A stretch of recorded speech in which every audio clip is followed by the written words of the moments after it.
नमस्कार, आपके साथ मैं हूं समीर दीक्षित और बुलेटिन की शुरुआत करेंगे एविएशन सेक्टर पर एक बड़ी खबर से।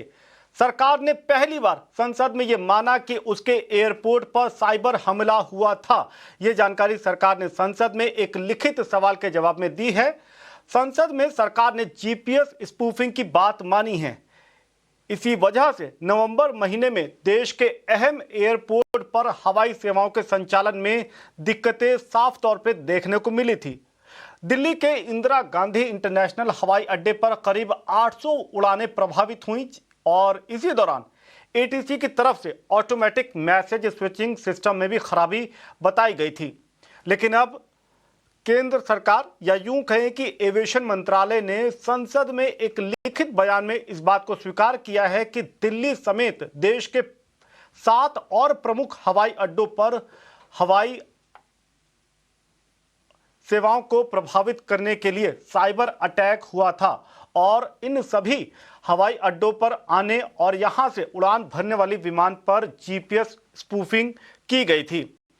आपको बता दें कि एविएशन मंत्री राममोहन नायडू ने अपने दिए जवाब में इस बात का जिक्र किया था कि इसी नवंबर महीने में इंदिरा गांधी एयरपोर्ट के रनवे 10 पर फ्लाइट लैंड जब कर रही थी तब इन फ्लाइट्स ने जीपीएस स्पूफिंग को नोटिस किया था और इसको अपडेट भी किया था। संबंधित एजेंसियों को बताया था कि वो लगातार रनवे एयरपोर्ट पे जब जब लैंड कर रही हैं तो उनके नेविगेशन सिस्टम पर अटैक या स्पूफिंग जैसी घटनाएं हो रही हैं।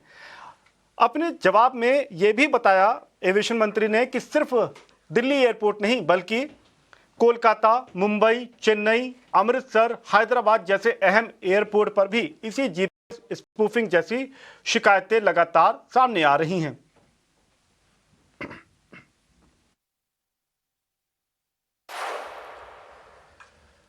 एविएशन सेक्टर से ही जुड़ी एक और खबर आपको बता दें कि अगर आप आने वाले समय में दिल्ली और मुंबई एयरपोर्ट पर से यात्रा करने का प्लान कर रहे हैं तो हो सकता है कि आपको काफ़ी बढ़े हुए हवाई टिकट का खरीदने का सामना करना पड़े, आपको ऊंचे दाम देने पड़े। और उसकी वजह यह है कि हो सकता है कि जो आपके एयर टिकट में एक कंपोनेंट होता है जिसको यूडीएफ कहते हैं, यूज़र डेवलपमेंट फीस, इसको बढ़ाया जा सकता है। दरअसल यूडीएफ को बढ़ाने की तैयारी हो रही है और ये तैयारी और कोई नहीं बल्कि दिल्ली और मुंबई एयरपोर्ट के संचालक कर रहे हैं। बात यह है कि दिल्ली और मुंबई एयरपोर्ट ने दरवाजा खटखटाया है कोर्ट का और इस बात को रखा है कि जो यूडीएफ वसूलने का जो फॉर्मूला है वो फॉर्मूला ही गलत था। ये दोनों ही देश के बड़े एयरपोर्ट साल 2006 में प्राइवेट पार्टीज को दिए गए थे।